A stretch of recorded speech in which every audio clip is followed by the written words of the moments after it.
Hey gang, good morning. Would-be farmer here, halfway between Orlando, Florida and Jacksonville. A while back I thought I would be creative and cool and clever and come up with some type of mnemonic, something that would combine the necessities of designing and develop any permaculture site, whether you were going to build a house was existing, there was no structures, the land was what real estate agents call unimproved, as if we always improve land when we decide to settle our human butts there. That will be another video, I think. So anyway, my mnemonic was, and I thought it was effective, it was, you gotta know your sun.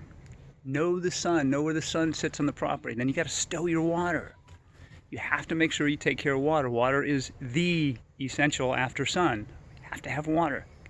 So you know your sun, stow your water, grow your soil. You've got to get your soil going, right? You got to get biology in the soil. You need soil that is alive. So you know your sun, stow your water, grow your soil. And you do all this before you sow your seeds. Okay.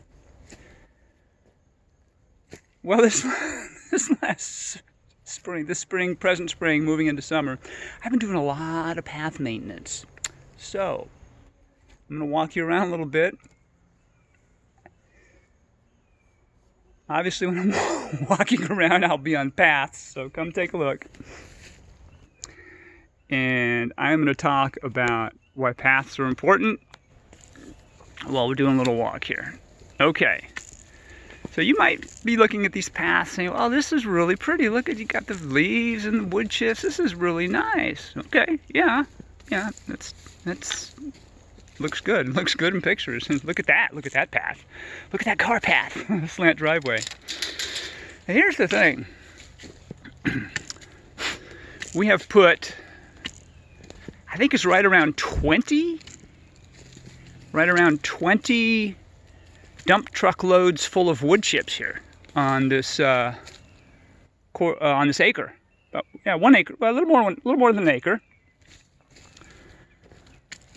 And it's Florida, so we get lots of rain. We get plenty of rain. We get 50 inches average per year. And of course, you know what that means. That means in a bad year you get 30. Or a drier year you get 30. In a wetter year you'll get 70. So there's plenty of rain. If you're harvesting rainwater, storing it properly, handling where the rain flows on the property, and planting accordingly, sowing, planting, transplanting accordingly. Sorry there, Mr. Orb Weaver, Miss Orb Weaver. Got to move you a little bit. Just walking through this area here, which is a semi-zone 5. In other words, it's a zone 4. This is a zone 4 because I have, as you can see, I've got plantings, guava, citrus, persimmon,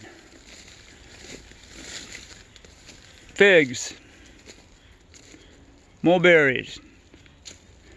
In this area, you can probably see it's not that big of a deal on the pass. Well, yeah, I've been trying to get rid of all the grass. So I've traded in my mower for a machete, but then now the machete is coming to work. All of this here I've got to do something with because I can't let it reforest, because if I let it reforest, then the kind cooperative that handles our electrical input, because we're not completely off-grid here, we're not off-grid at all, the kind cooperative gentlemen who come here with their trucks, they will chop everything down.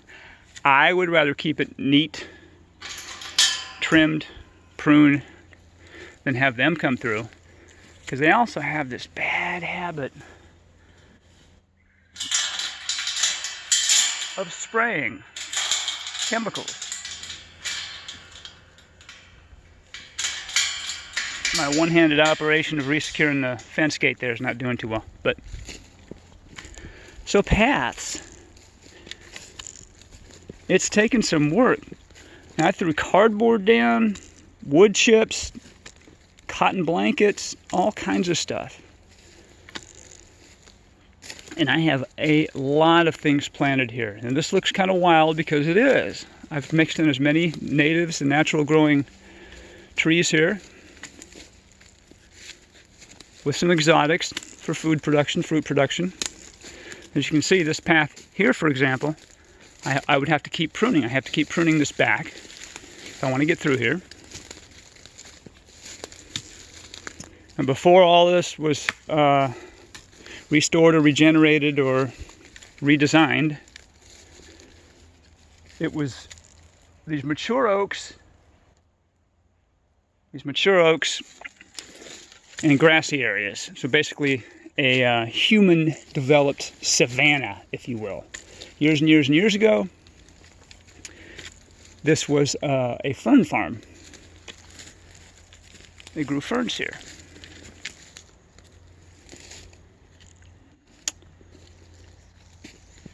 So, the paths.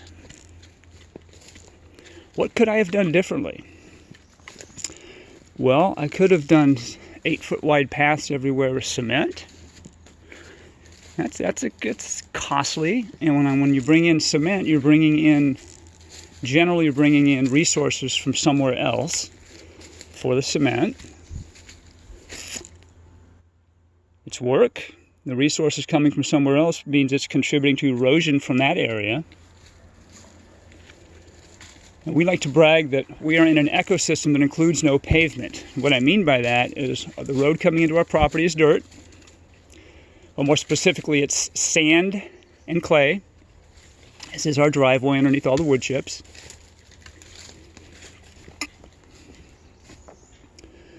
We are part of the Lake George Ocala National Forest ecosystem because there's no pavement between us and the wildlife management areas, the protected areas. So for us to bring pavement back in here, to pave paths, seems like a bit much. The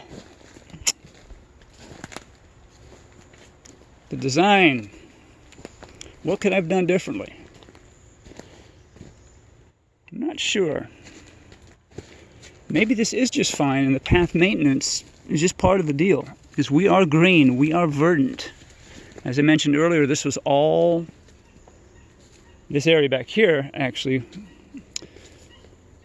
was simply what I would call rural yard. So whatever was growing, and I know at one time they probably threw a lot of grass seeds down. They were just mowing whatever was growing. One of our first projects back here, what I refer to as the high fence area or the Garden of Eden, again, was all grass or whatever else they were mowing down, whatever was trying to grow naturally, sprinkled with grass,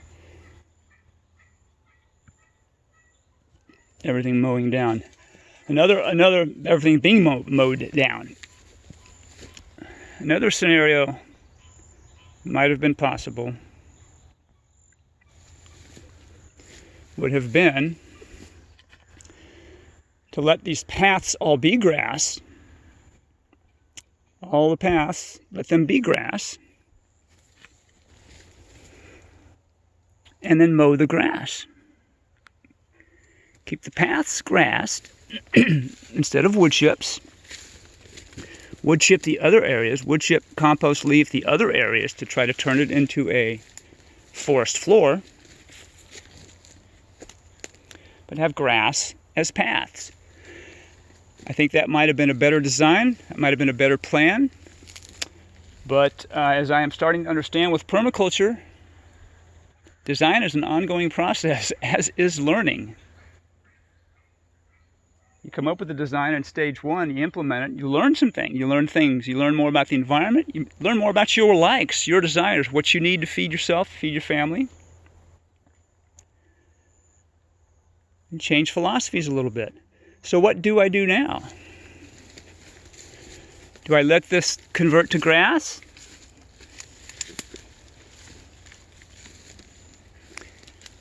Let the grass grow back through all the wood chips? I don't think that's what I'm going to do. I think I'm just going to use this